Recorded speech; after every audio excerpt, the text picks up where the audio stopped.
Very good afternoon to one and all. So today we are going to start on with another new concept, that is byproducts. Okay, so earlier videos we have discussed what are the different products which is produced from a manufacturing process, isn't it? So one type of product which is produced out of the manufacturing process is generally termed as byproduct. But this doesn't form the definition of byproduct, isn't it? So the definition of byproduct is those products which are produced incidentally in a manufacturing process. That is, when any product is produced accidentally without a thought or without a thing, it is generally termed as byproduct.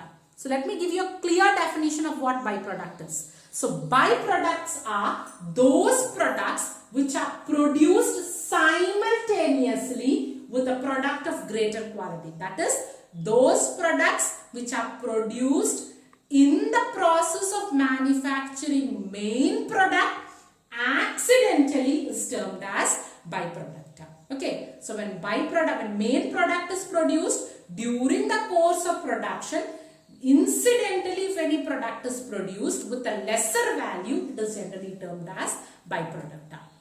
And the main features of byproduct is these products are generally produced incidentally. That is, it is not pre-planned. It is produced incidentally along with the main product. And apart from that, the next main feature of byproduct is the quantity has lesser value than that of main product. So what is the quantity of main product you are producing? The same quantity will not be produced for byproduct. And the third important feature of byproduct is no further processing is needed. So we have discussed joint products, isn't it? So joint products need further processing after a stage of separation. But byproducts need no separation, no processing after separation. And the last feature of byproduct is these products are generally of lesser value or lesser importance than that of main product. So the definition is clear, I hope. So byproducts are those products which are incidentally or accidentally produced along with the main product, and they do not have the value which is similar to that of main product. Clear? And coming to an example, when you say the main product, you are producing sugar as your main product. While producing sugar, accidentally bagasse or molasses may be produced. Okay, and this bagasse or molasses may not have much sales value or importance. This is termed as byproduct. And another example, when you're manufacturing, producing butter or cheese, then buttermilk may be produced. Okay, and this is termed as byproduct because it is not produced in much quantity, it will not have much sales value, it will not have much importance. Clear?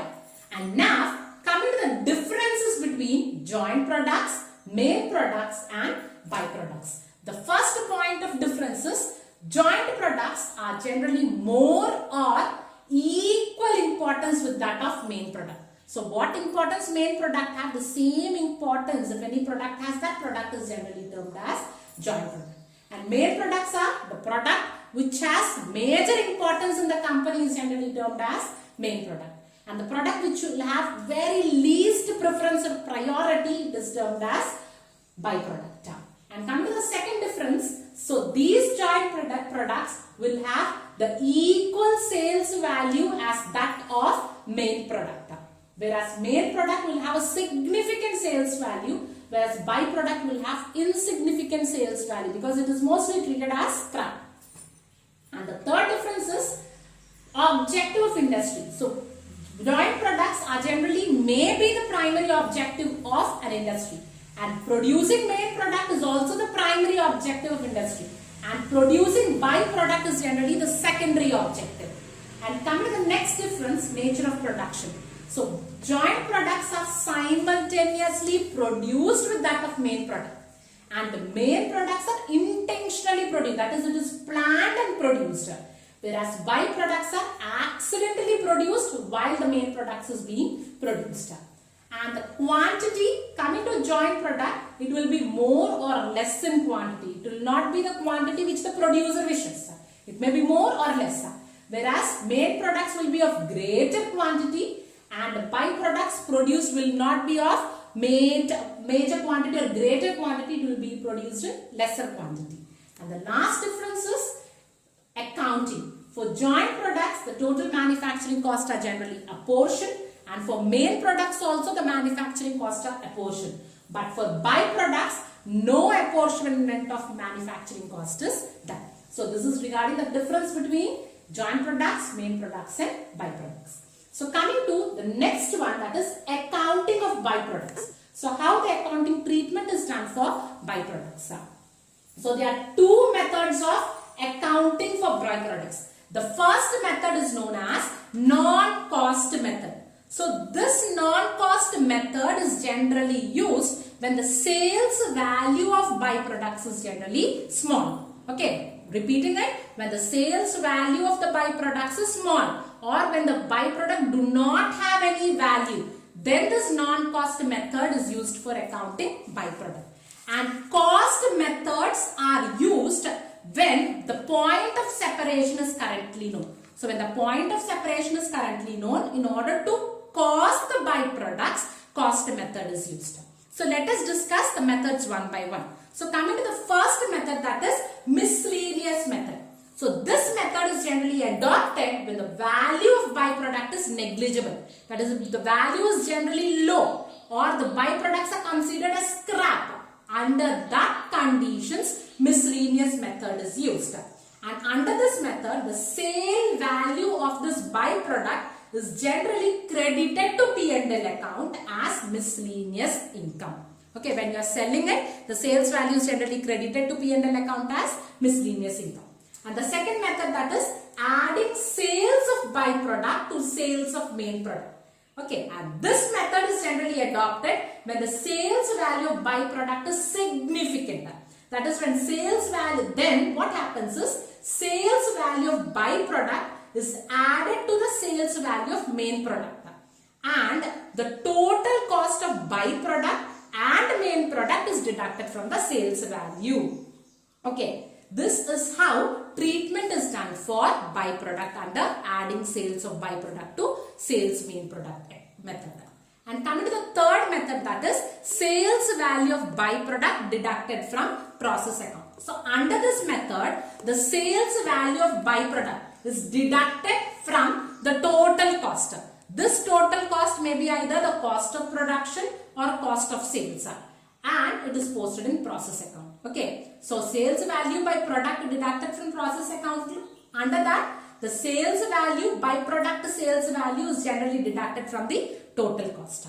And the next method, that is crediting sales value less selling and distribution expenses. So under this method, the selling and distribution of byproduct is deducted from the sales value of byproduct, and the balance amount is credited to process main product account. So in the main product process account, it is generally credited. And the fifth method is crediting sales value less separate expenses account. So under this method, what happens is separate expenses incurred till the split off point and the selling and distribution expenses are deducted from the sales value of byproduct, and the balance amount what is left is credited to process account. Okay, process account is the main product process account, it is generally credited.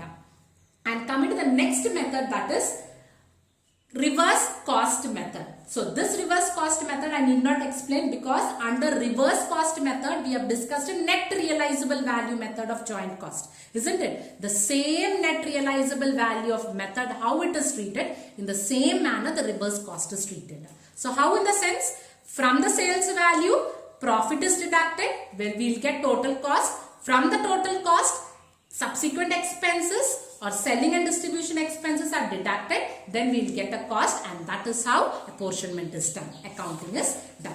And coming to the second main method, that is cost method.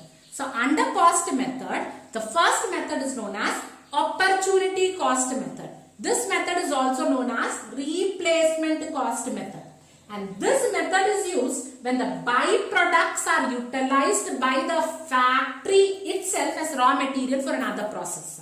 Okay, so here what happens is the value of byproduct will be the value if purchased from outside, and this purchase price is generally credited to the process of byproduct account.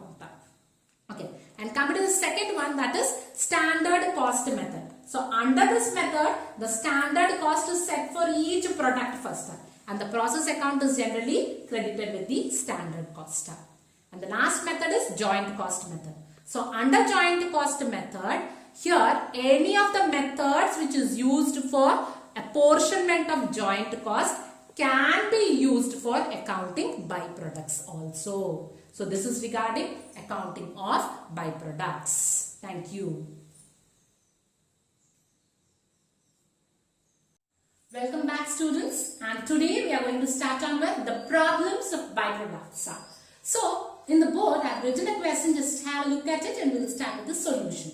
What is given is, in manufacturing main product A, a company has got many waste material, and using that waste material it has produced two byproducts B1 and B2. And what they ask you to do is using work back from sales value method. Okay, so work back from sales value method is also known as net realizable value method or reverse method.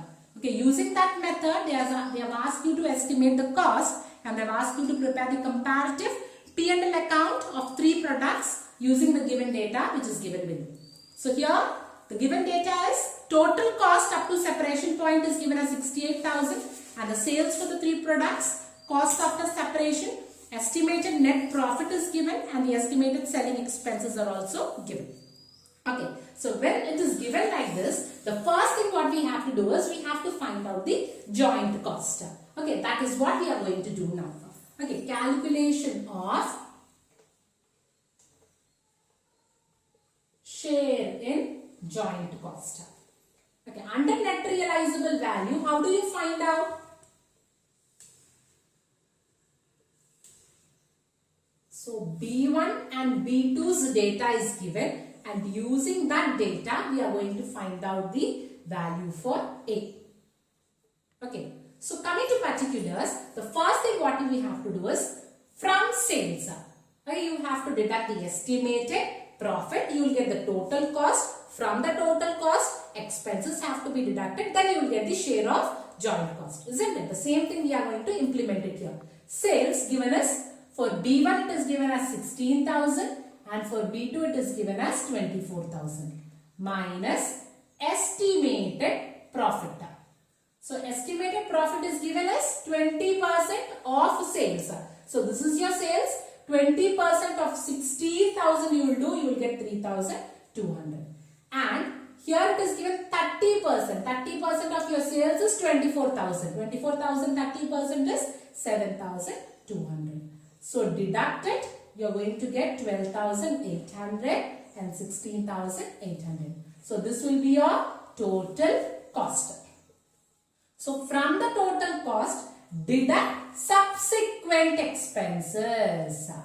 Okay, so subsequent expenses are the cost after separation.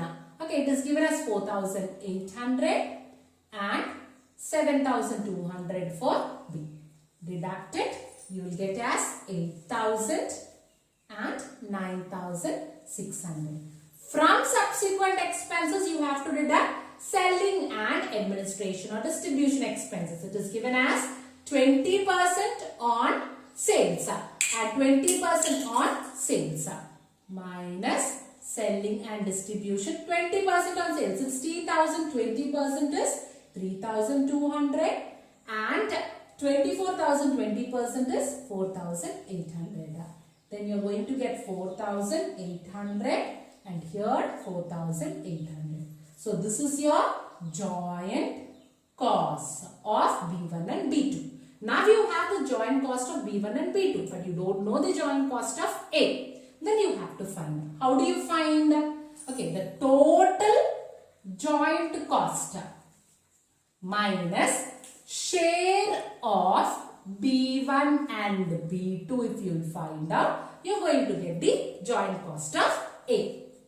Okay, so the total joint cost given in the question is 68,000. 68,000 minus 4,800 plus 4,800. Okay, so if you do 68,000 minus 9,600 will be 58,400. So this will be the joint cost of A. So the joint cost of A is, share of joint cost of A is 58,400, share of B1 is 4,800 and share of B2 is 4,800. Now using this, we have to prepare comparative P&L statement. Okay. So comparative P&L statement we have to prepare for all the products, isn't it? Write down particulars. You have main product A, byproducts B1, B2 and you also have to find the total. Okay.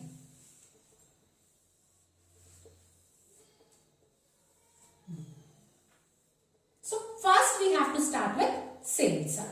So sales given is 1,64,000 for A, B1 16,000, B2 24,000. Write the same thing. 1,64,000, 16,000, 24,000. And the total will be 2,04,000. Okay. From this, cost of sales have to be deducted. Okay. So this is your sales figure, isn't it? Now, cost of sales. The first one is pre-separation cost. So pre-separation cost, what you got? For A it is 58,400. For B1 it is 4,800. For B2 it is 4,900. The same thing we have to write.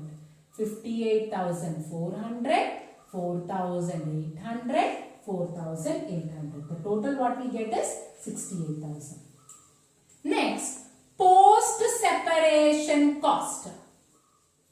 What is the post-separation cost after sub? For A nothing, for B 4,800 and for B2 7,200. The same thing we are going to write. 4,800, 7,200. You will get 12,000. So here it is 58,400. Here you will get as 9,600. And here you will get 12,000 as your total. And here you get 80,000 as your total. Okay, so this is your cost of production. And the next thing is selling expenses you have. So selling expenses given 20% of sales. That is 20% of 1,64,000. For A, 20% of 16,000, 20% of 24,000.